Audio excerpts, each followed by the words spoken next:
घाट कहाँ है? तीर्थराज प्रयाग में। वक्ता है श्री याज्ञवल्क्य जी महाराज और श्रोता बन के भरद्वाज ऋषि बैठे हैं। मानस में जितनी कर्म प्रधान बातें हैं सब याज्ञवल्क्य जी ने भरद्वाज जी को सुनाई है। दूसरा घाट, याज्ञवल्क्य जी ने महिमा गाकर सुनाया। मां दुर्गा ने महिषासुर का वध किया तो ये कथा भी दुर्गा है, काली है। ये किसका वध करेंगी? तो मोह रूपी महिषासुर का वध करने के लिए राम जी की कथा साक्षात काली जी के समान है। अब याज्ञवल्क्य जी दूसरे घाट पर बैठे हैं। याज्ञवल्क्य जी कहे मैं आपको वो कथा सुनाऊंगा। कौन कथा?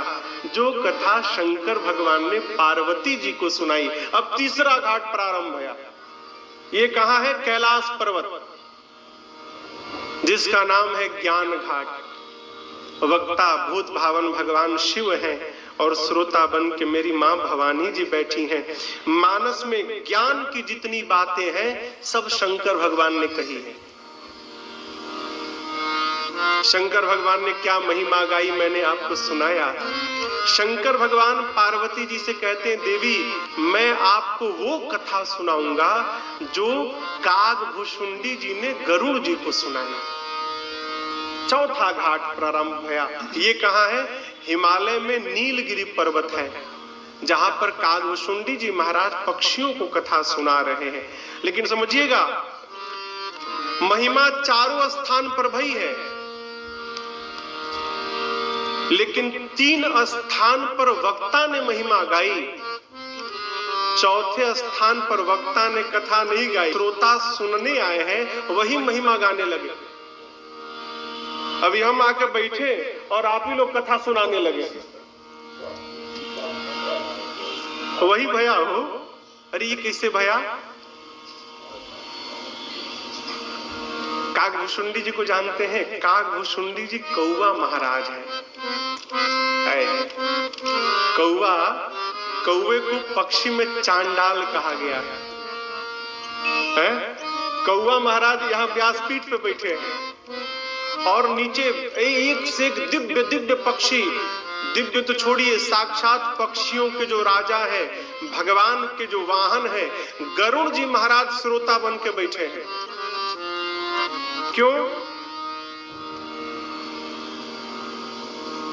लंका में जब युद्ध प्रारंभ भया ना तो युद्ध में बीच में राम जी नाग पास में बंध गए थे।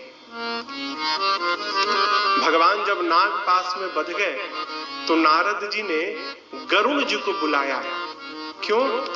सर्प को खाते हैं ना गरुड़, तो भगवान नाग पास में बंधे हैं तो गरुड़ जी को बुलाया गया कि आप भगवान को बंधन से मुक्त करिए। गरुड़ जी आए, भगवान को बंधन से तो मुक्त कर दिया, लेकिन भगवान को खोलने के बाद गरुड़ जी अपने बंध गए। किसमें? मोह में। देखिए एक शब्द है नैकट्य दोष। क्या नाम है? नैकट्य दोष। ये कब लगता है? जब अधिक निकटता हो जाती है ना तो ये दोष लग जाता है। कैसे महाराज? चेला गुरु जी के साथ रहने लगा, दिन रात एक ही कमरे में रहने लगा, तो थोड़े दिन बाद सोचेगा गुरु जी में मेरे में अंतर क्या? गुरु जी तो 6 बजे उठते हैं, हम तो 4 बजे उठ जाते हैं। गुरु जी से पहले बाद में सोते हैं और पहले उठते हैं। हम आप लोग को नहीं कह रहे हैं। चेला सोचेगा हम बाद में सोते हैं पहले उठते हैं। गुरु जी तो केवल सवेरे माला जपते हैं, हम तो कामों करत रहते हैं और दिनवा भर माला भी जपते हैं। तो मेरे में और गुरु जी में अंतर क्या रहा? इसी का नाम है नैकट्य दोष। जब अनुराग नहीं होगा ना, पूर्ण भावेन समर्पण नहीं होगा ना, तो यही दोष लगता है। दोष पकड़ा किसको? गरुड़ जी महाराज को। भगवान को मुक्त किए, सोचने लगे ये भगवान नहीं नकली है। क्यों? राम जी को कोई बांधेगा? भला भगवान को कोई बांध सकता है, और इनके बंधन को मैंने खोला है। ये भगवान नहीं है, कोई और है। पकड़ लिया मोह। पहुंच गए कौन? गरुड़ जी महाराज पहुंच गए नारद जी के पास, जाकर अपनी बात कही। नारद जी ने कहा, अच्छा आपको भी पकड़ लिया, मतलब हमको भी पकड़ा था, इस बीमारी ने मुझे भी पकड़। कोई बात नहीं, आप एक काम करिए, मेरे पिताजी के पास जाइए, ब्रह्मा जी के पास। गरुड़ जी महाराज भाग कर पहुंचे ब्रह्मा जी के पास, जाकर अपनी बात कहे आपको भी पकड़ा? अरे इसने तो मुझे भी पकड़ा था। किसने? जेहि बहु बार नचावा मोही, सोई व्यापेऊ विहंग पति तोहि। जिस मोह ने मुझ ब्रह्मा को अनेक बार नचाया है, उसी मोह ने गरुड़ जी आपको भी पकड़ लिया। गरुड़ जी बोले, उपाय बताइए। बोले, उपाय मेरे पास नहीं है। फिर इस रोग की दवा स्पेशलिस्ट के पास है। कौन है भाई? शंकर भगवान।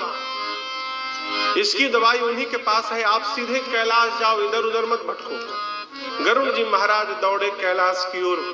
बीच रास्ते में ही शंकर भगवान मिल गए गरुड़ जी से।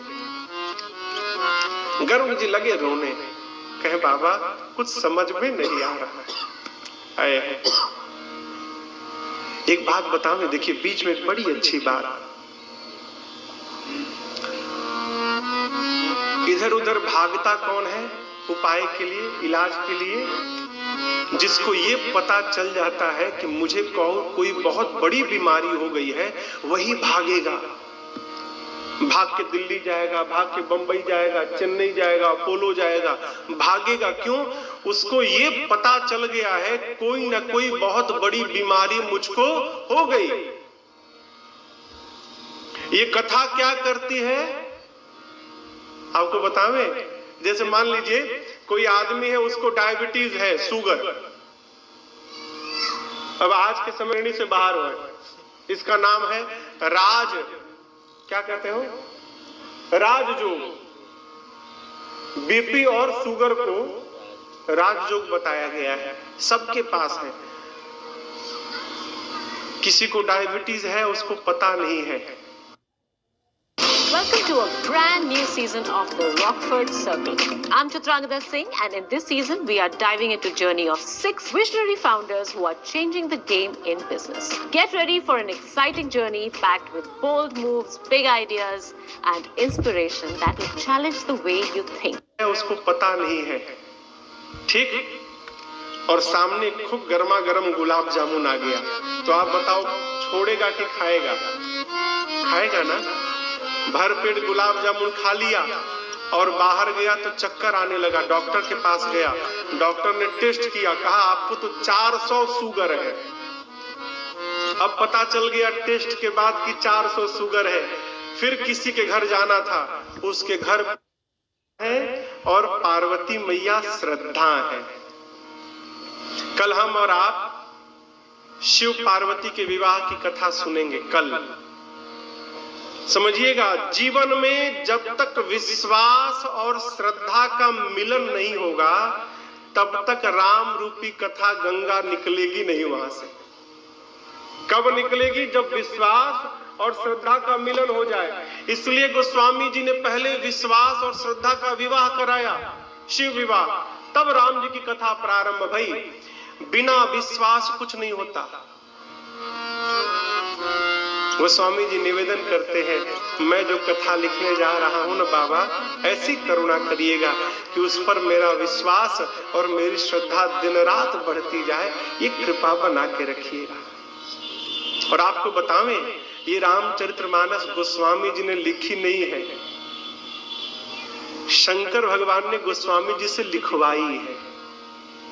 शिव जी जो बोलते गए, ये पूरा शिव शास्त्र है। ये शंकर भगवान जो बोलते गए, गोस्वामी जी उसी को लिखते गए। कहते हैं, गोस्वामी जी इसको कह भी रहे हैं कि शंभो प्रसाद सुमति अहुल से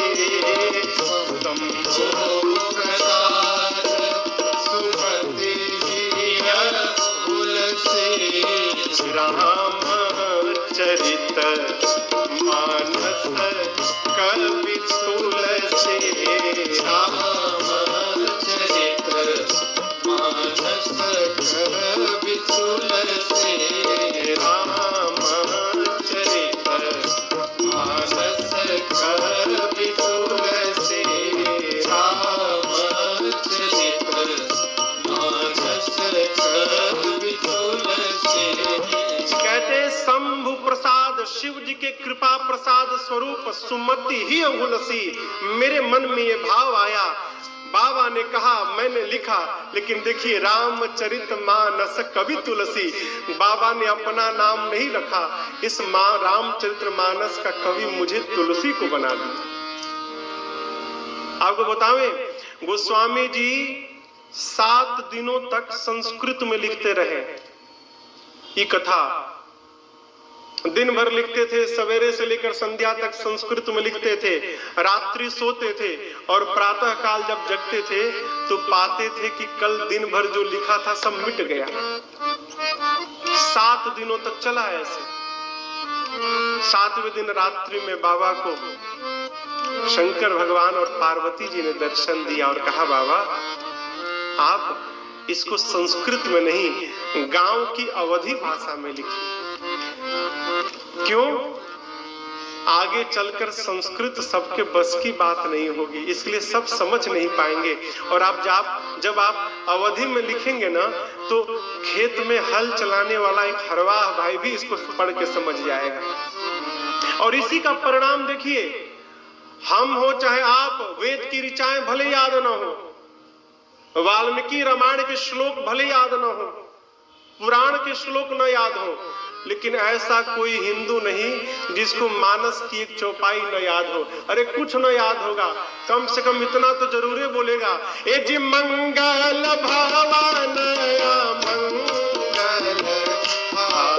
हारे, मंगल भवन मंगल हारे। मिल सकते हैं वहां पैदल नहीं जा पा रहे हैं, जहां मिलेंगे नहीं वहां जहाज दौड़ा रहे हैं।